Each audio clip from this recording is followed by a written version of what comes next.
Okay, guys. Okay.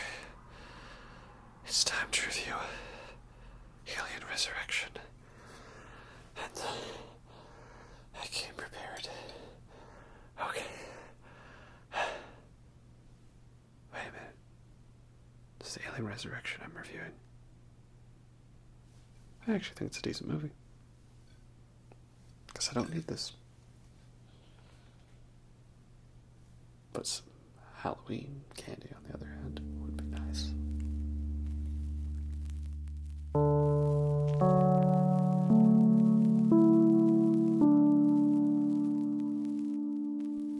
Hey everyone, welcome to the ASMR review show. So, we continue forward once more for the first and last time through the Alien franchise. Thus, we have now arrived at Alien Resurrection, the fourth Alien film from 1997. This one was directed by Jean-Pierre Jeunet, who is also known for directing Amélie, a quirky little French film, which I have not seen yet. I would really like to see it. And he did a steampunk sci-fi film of sorts in 1995 called City of Lost Children. I think that one is very underrated. Definitely deserves to be watched. It's probably the most Guillermo del Toro looking movie that wasn't by Guillermo del Toro. Which is ironic because that one actually comes before most of his well-known films that he's done. So it was like Del Toro before Del Toro was a thing. So both are very excellent movies. So that brings us to Alien Resurrection, which is set 200 years after Alien 3, where scientists have found a way to clone Ripley. And this Ripley clone her DNA is mixed with the alien DNA. So this clone has the chestburster inside her, and they hope to use the queen chestburster to become a full queen and lay eggs and make new aliens for evil government experiments. Oh, mad scientist stuff, yes. This is the last of my Halloween chocolate beers. It's just a standard milk chocolate, you know. Nice and delicious. It's like a milkshake, but beer. Yeah, so it's great. Shout out to Spectrum Brewing. You guys really outdid yourselves with this box of chocolates. So, Alien Resurrection is much maligned through the franchise as being a weird, hokey, quirky film that's just out of place and odd and doesn't fit well within the franchise. But I actually really dig it still. Obviously, it's the weakest of the four original Alien movies. That goes without saying, because Alien is perfect and Aliens is perfect, and Alien 3 is, counting the assembly cut, very close to perfect. And Alien Resurrection is not perfect, obviously. But here's what I implore you to consider. Every Alien film is a horror movie, yes, but it falls... Every Alien movie is science fiction. And, thriller horror to an extent, but they all fall under a slightly different subgenre. So Alien is a horror movie. Sci-fi horror, right? Slasher film, claustrophobic, monster coming to get you in outer space, final girl, guy wanders off alone, gets killed, stuff like that. Aliens is an action movie. It's got explosions, they fly into a burning building of sorts, lots of guns and bullets going off, and, lots of bloodiness and kill counts rising. It's great. And there's even one-liners before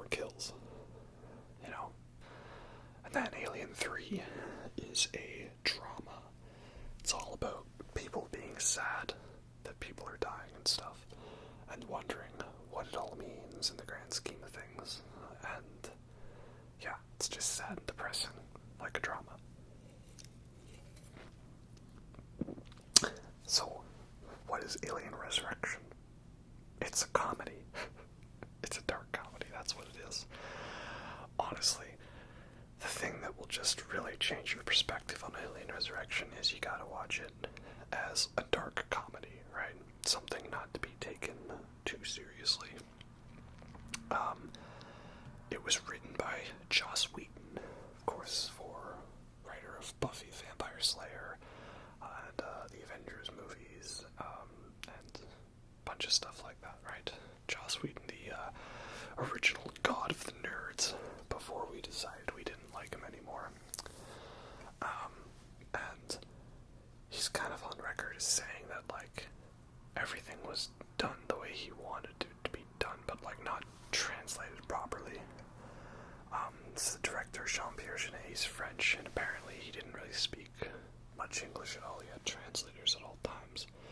And perhaps this sort of lost in translation of the script and the ideas, perhaps this meant that the tone of the movie came across differently than what was intended, because apparently Joss Whedon wanted it to be more tongue-in-cheek, and his concept for this ragtag crew of smugglers, the Betty, eventually became his basis for Firefly.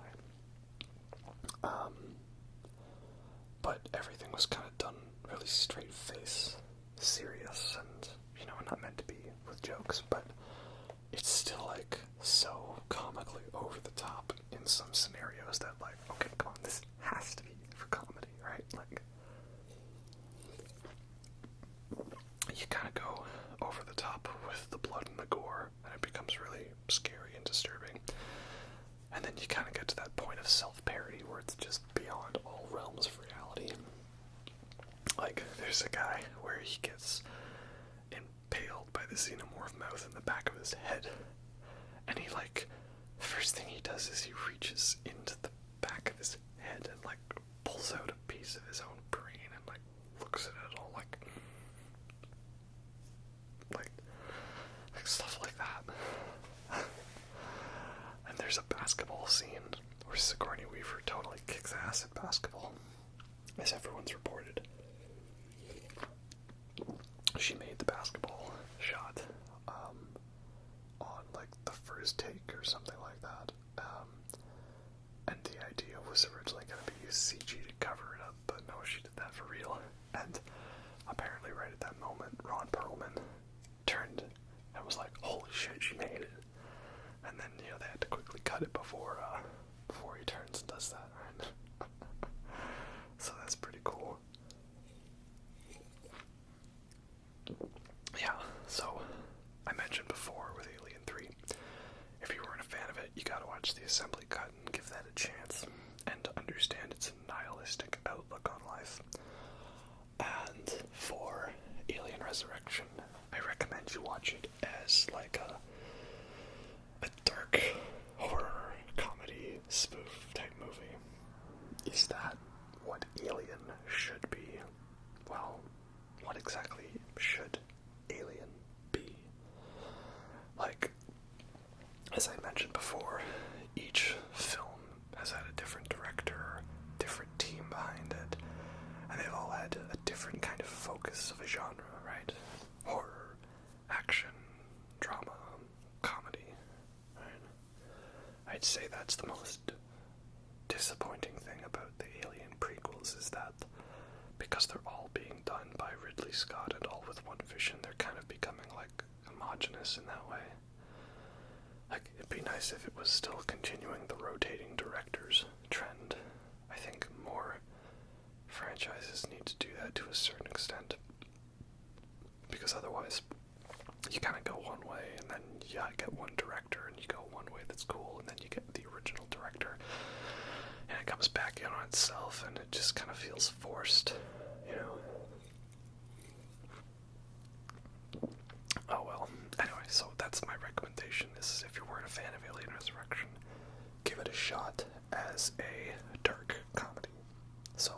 let's get into the details of the film then. Again, Ripley is cloned so they can take the queen embryo out of her, these mad scientists. One played brilliantly by Brad Dourif. We love Brad Dourif. He's always the weird, creepy, smarmy guy. He was, what was his name in Dune? Fighter Derice, one of the Harkonnen scientists.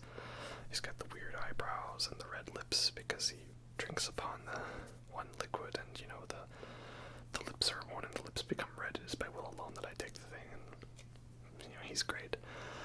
And he was Grimer Wormtongue in Lord of the Rings, and obviously with a name like that, he's a smarmy asshole. So he gets to do that again, right? And he eats noodles. Very weird, So he's great. And then I don't know who the actor is, but the guy who plays the military general, General Perez, just his facial expressions in this movie, the way he's shot, it's like the way he's shot is like, okay, it has memories. Why does it have memories? That's comedic.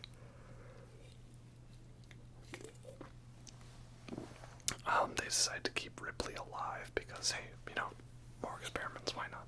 Might be interesting.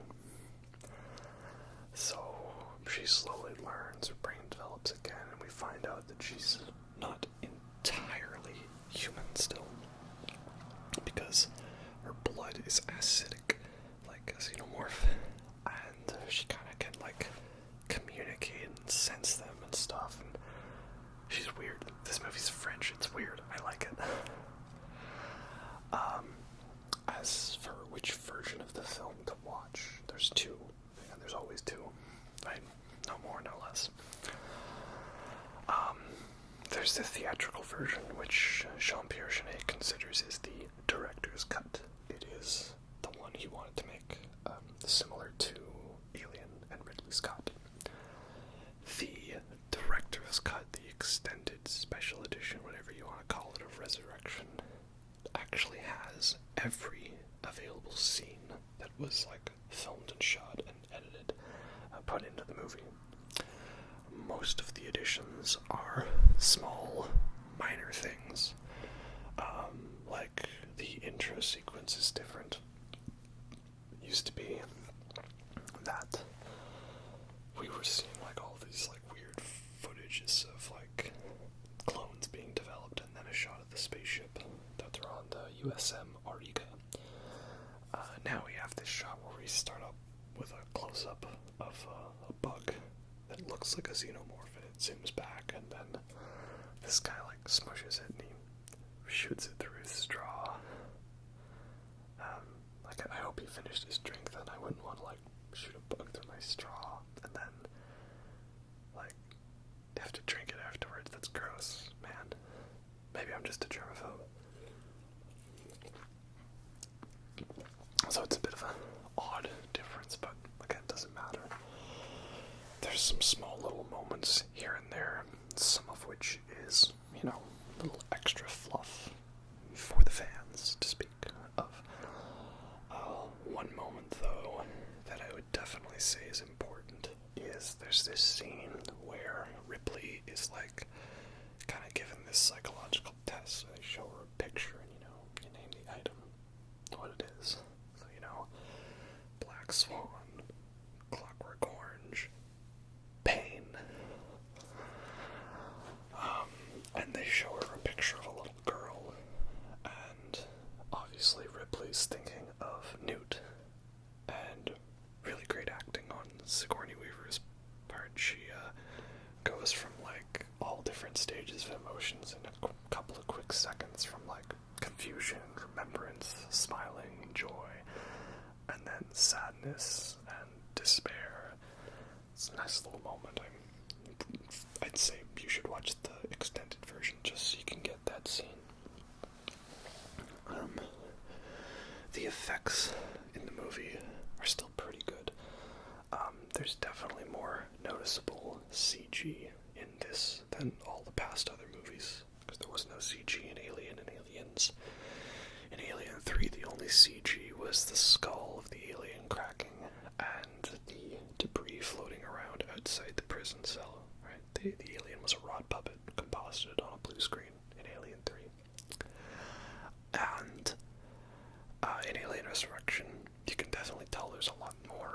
blue screen involved in this one. Sorry, green screen, blue screen, CGI stuff. Like, there's a lot more long shots of the full body of xenomorphs interacting in the environment, and the ones where it's just like the upper body of a xenomorph, those are all practical and they look very good. It was Tom Woodruff Jr. and Alec Guinness is Obi-Wan. Alec Gills, Tom Woodruff Jr., I believe. They were the pair that helped do the special effects for Alien 3, with Tom Woodruff Jr. being the one in the alien suit. And they also did the alien effects down for Alien Resurrection. They've done a lot of different creature works. They're both really great guys. I follow one of them on Instagram. Great people, you know. Always respect someone who is very dedicated to the craft and, you know, trying to push for the best possible thing in their area.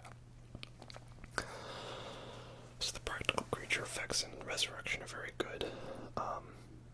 Lots of really juicy blood splatters, you know, all great stuff. There's a scene where they uncover the failed attempts to clone Ripley. She's not Ripley 8. There were 7 other failed attempts.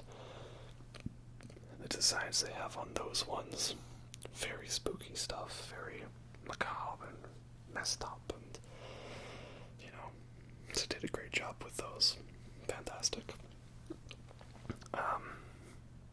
And then the CG stuff's actually still pretty good, because most of it is, again, it's either full shots of the xenomorph, just to kind of show like the legs walking, because these xenomorphs, they have like the back-bending legs, which was different from the legs in the original, because it was just a person in a suit, so they had similar legs to a human. So they have those legs, which it's a nice design, very bestial. Again, the alien design difference in this one can be attributed to the fact that these are cloned aliens from a clone, so they're not a perfect copy per se. So I like that. Some other CG shots are a little more noticeable and awkward, but, you know, in terms of late 90s CG, I'd say that it's pretty decent still. So, the crew of the Betty arrives to the ship, and they are smugglers. They've hijacked hypersleep chambers from other spaceships to bring to the ship, because they're providing the bodies for experimentation. As we see, they're going to be given the facehuggers to then, you know, breed the aliens. Right?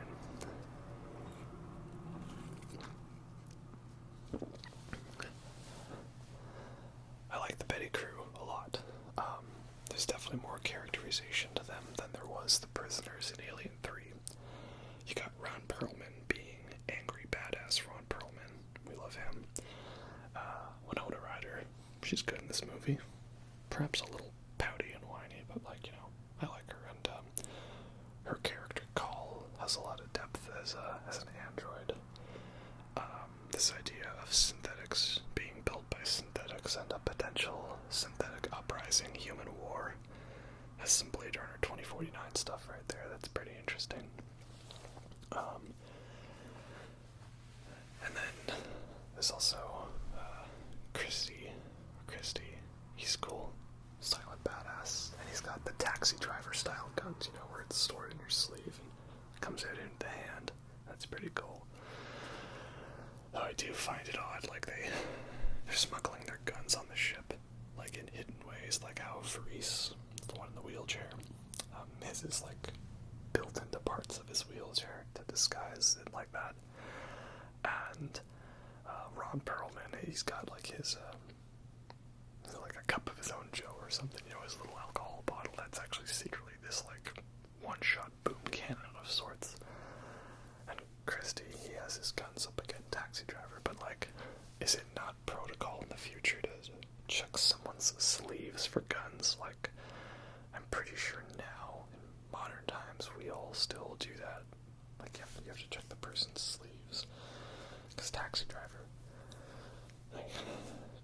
just forget about Taxi Driver when you got to like the year, what was it? What would it be, like 2479 or something like that? Details. So yeah, just like every other Alien movie so far, the first half, pretty slow, not much happens, right? They're just hanging out on the ship, and we see that the xenomorphs are being bred, and we get to find out in the special edition that Weyland-Yutani is no longer a thing, because they got bought out by Walmart. And I remember funny people kind of retrospectively laugh at that line, like, ha, this big evil corporation that sells stuff got bought out by another big corporation like Walmart. I'm like, yeah, well, don't we have like Amazon and Google and Apple, like all, and TikTok and all these other companies and apps running everything in our lives right now? And like, Jeff Bezos is like a trillionaire pretty much, while everyone else is suffering, you know? Like, maybe this whole idea that Walmart was the one to like take over Weyland-Yutani, maybe that's not so far-fetched as you think. So, yeah, not much is happening, just like every other Alien film, right? So again, why is Alien the slow one when every other film is either of equal or longer runtime and has the same percentage dedicated to build-up and nothingness? I don't get it. I honestly don't. It's because there's less dialogue in the first Alien, right? A lot of long shots of people walking and staring at monitors and spaceships orbiting planets, right? Whereas in Alien Resurrection, we have more time for people to try to say the word fork and instead say fuck. It's fork, actually. And Brandorf gets to nearly make it with an alien. That's pretty cool. Right. But obviously, eventually, you know, shit gets fucked. Because the xenomorphs, one of them sacrifices himself. Just like his mother, right? To free them from the cages, they all kill one xenomorph, so his acid blood melts a hole in the floor. You'd think they would have perhaps designed some kind of a cage system that would have been immune to this hydrochloric acid of sorts. I'm no chemistry expert, but if acid eats away at stuff due to chemical reactions, is it possible to have something that would not react with the acid to cause that effect? Perhaps. I don't know. So they all break out and get loose, and people start dying. And then the crew of the Betty have to escape the ship with Ripley as well. And again, just like every other Alien movie, we have a couple people who look like they're going to be main characters. The military general Perez and the captain of the Betty, Elgin. And both of them get killed off quite unceremoniously at the halfway point. I remember I actually didn't even realize that General Perez was dead. Like you see him get his head blown open and he looks at his brain and then it just cuts away and you're like, oh, wait a minute, yeah, I guess he died then. That was it for him. Okay, bye. So main character's dying halfway through an Alien movie. Still pretty common practice. Again, following the rules. Alien 3 broke the rules last time, though. The finale was not paying great homage to that amazing Prothean Javik by throwing it out the airlock. There was no throwing an alien out the airlock in Alien 3. That's why it's the worst one. Very disappointed in you. But it's okay. We'll get to it later, but they made up for it. In Alien Resurrection, they went one step further. So, second half of the movie is basically just them trying to get across the giant spaceship. There's a really great underwater sequence. I think everyone who has seen the film, even those who dislike it, they can agree that the underwater sequence in Alien Resurrection is great. Because all the actors are there, swimming through this underwater set, and then aliens are after them, and then they get to the other side, and there's eggs there. They gotta deal with that. And then you get Ron Perlman hanging upside down by his legs, dual-wielding pistols, shooting at a xenomorph, and then exploding its head all over the place. Like, that's great. Awesome. And then the best part about it is when he, comes back up and sees a spider right in his face, and he just shoots it right there. Like, sure. I dig it. Right? Why not? We find out, that Call is an android, and that the main evil doctor, Dr. Wren, is an evil doctor. Wow, what a shocker, right? They finally are able to get Call to patch into the ship's computer to take control. Ship's computer is called Father, obvious reference to Mother from Alien. And this one detail in the special edition, where Call makes it clear that they're gonna crash the ship into an uninhabited part of Earth. Because when the ship does finally crash into Earth, like, Jesus, like, that makes an explosion that's, like, visible from space that large. Like, I'm guessing they just thought, like, big explosion equals cool, and they didn't think about the practicality of that, because, like, wouldn't an explosion, like, that big be, like, something akin to the meteor asteroid that wiped out the dinosaurs and, like, bring about, like, an age of ash in the atmosphere? I don't know, man, I don't know. But hey, they said it was unpopulated, so whatever. Ripley meets this new alien called the Newborn, and it's a very interesting design. It's kind of like the opposite of Ripley, where it's mostly xenomorph, but with a bit of human DNA. It's weird. It's freaky. And apparently it had a bunch of genitals on it that they had to CG out because they couldn't show that. So that's even freakier. I will say one thing that is a little disappointing about Resurrection is the Queen alien's pretty useless in this film. Like, they got the animatronic head back to do one shot earlier in the film, though the way it's shot, it makes it very obvious that they only have the head there, because it just seems like it doesn't have a body. And then the Queen later shows up to give birth to the newborn and gets killed right away. So, at least we got aliens for the badass Queen, and say what you want about Alien vs. Predator, the Queen was pretty badass in that one too. So, this newborn, it's pretty violent when he crushes a lot of heads and there's a lot of blood and stuff. It's great. I love it. It managed to escape, but of course, what's the rule of an alien film? Every time it looks like it's over, there's always one left. Right? There was the alien aboard the Narcissus, the Queen aboard the dropship, the embryo inside Ripley, and now we have the newborn. It's snuck aboard the Betty. How it managed to catch up to her that fast when she seemed to run through all these corridors and,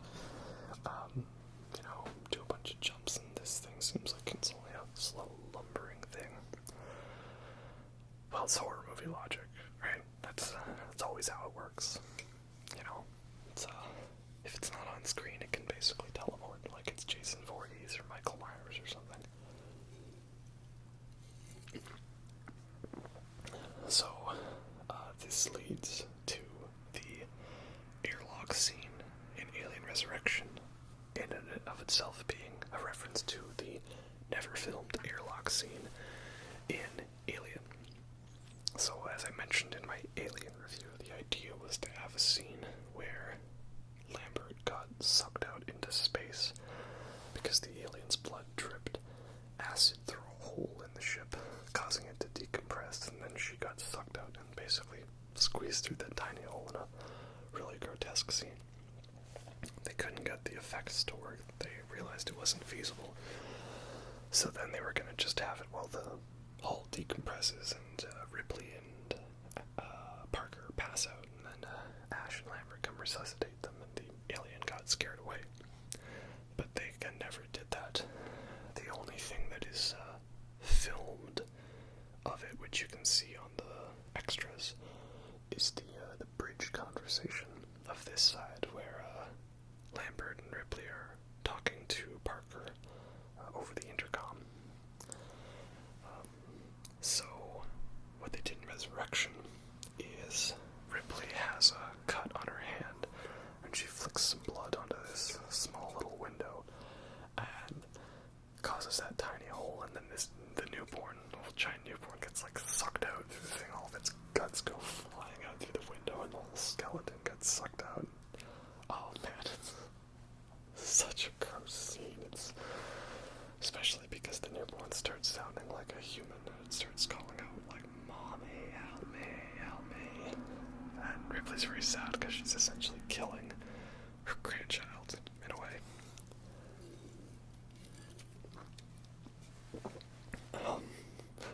So yeah, pretty messed up stuff. But hey, they managed to do the airlock scene, and Javik would be proud. Throw it out the airlock. Then the last deleted bit we have in this movie is to do with the ending, and it's not that big of a change because it's Ripley and Call have a final conversation, and depending on which version you watch, the theatrical, they have the conversation on the spaceship, and in the special edition they actually land on Earth and have a conversation there. And then you see that the Eiffel Tower in the distance is in ruins, because it's a French film, right? And I thought it was cool that we finally got to get to Earth, if only for a moment, in this franchise, because it was always about getting back to Earth. You never got to fully get to Earth in Aliens. But I do find it odd that the whole point of Resurrection is we're trying to stop the ship from getting to Earth, and the aliens getting to Earth, and that was always the goal of the franchise. And when we do see Earth, it looks like a barren, deserted wasteland, and, I mean, they could just be in a non-populated part of the planet, right? Like, they set down somewhere safe and unsurveyed, but at the same time, it did seem to be odd that that's all we were fighting for, was to protect a deserted Eiffel Tower and a deserted Paris. So, oh well. So yeah, it's Resurrection. It's just like, it's a comedy, that's what it is. It's, understand that it's intentionally an over-the-top film, that the stuff is meant to be for comedic effect, and that it's not trying to take itself too seriously. And again, that may not be what you want. I mean, it's quite a far cry removed from something like Alien, which was a straight-up slasher movie. But it's kind of how it is. The franchise has always tried to evolve with little small changes here and there while still retaining some similar elements throughout, which is why I like the franchise so much. It always feels fresh and different, but yet there's plenty of constant factors to continue and stay through with them,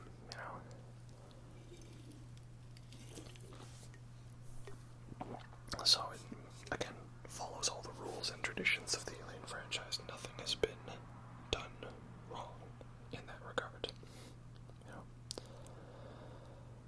So man, the chest burster scene in this movie, isn't that something quite over the top? Dude, suddenly gets superhuman strength because he has a chest burster and he beats the guy up, and then he holds his head ears and the chest burster goes through him and through the guy's head. Jesus, that's some crazy stuff. So, yeah, there was another Alien movie after that for quite a while, latest Predator movies, which I won't really talk about much. I mean, they're decent movies, I guess. Some redeeming elements to them. I mean, Requiem is a very poorly shot film, but it's got Winston the Wolf from Pulp Fiction as a predator, essentially. And the Pred alien is pretty cool. It's got a nice design. I mean, AVP being PG-13, that was quite the mistake. I mean, it's a pretty risky PG-13. There's a lot that happens in it that is pushing the limits, I think, of what you can get away with that rating. But if you're gonna take two of the biggest R-rated franchises of all time and have them fight together, why are you making it PG-13? Come on, man, come on. Just get with the program. Come on. Then we had Prometheus and Alien Covenant. I might do one on Prometheus. We'll see how I feel. I have a lot of time dedicated to the Alien movies, as is right now, so perhaps I might want to spare up the time for something else of sorts. I already did a video on Alien Covenant. It's an older one, and it was like a first reaction video, so, I just, saw the movie, instantly went home and started ranting about it, and I didn't really look online that much at, what people were saying, so my review was not necessarily in reaction to what other people thought. Similar to my Last Jedi review, where I saw the film, thought, hey, that was pretty good, and then said, yeah, it was good, and then I went online, and then I noticed everyone was freaking out over how it was the worst thing ever to be created by a human, apparently, so I don't know, man, I don't know. So maybe I might re-review those just for the times. We'll see how it goes. But yeah, I don't have nearly as much to say about Resurrection as the other ones, but I would say it is still a very well-made film. It's good action set pieces, some fun moments, it's entertaining, very over the top, has some new interesting ideas, some pretty decent character moments here and there. Again, the main thing I can say is it's not as strong as all the other Alien movies, but that's a pretty tough thing to do, obviously. So, y'all can debate me about how Alien 3 and Alien Resurrection are secretly horrible, and I'm gonna not believe you, because that's how I feel about it, They're entertaining films. They're fun, right? Just gotta laugh a little at the absurdity of it all. Don't we all?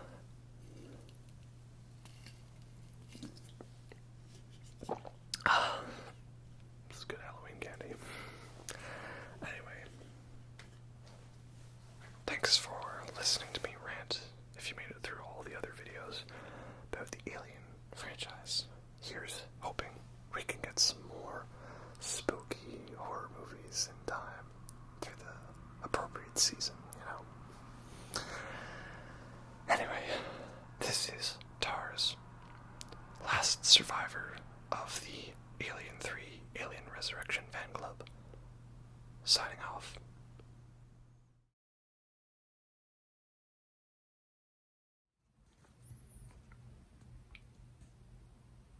Yeah, it's just a total random bit here I'm throwing in, but I realized I didn't actually show you guys the inside of the Blu-ray for the Alien Resurrection page.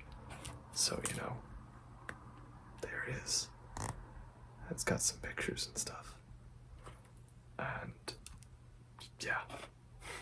And then the next one is this alien. But this shot is upside down from what it was in the film. So, yeah, that's that, and then there's bonus stuff here. I'm a very professional YouTuber, by the way. I know exactly what I'm doing.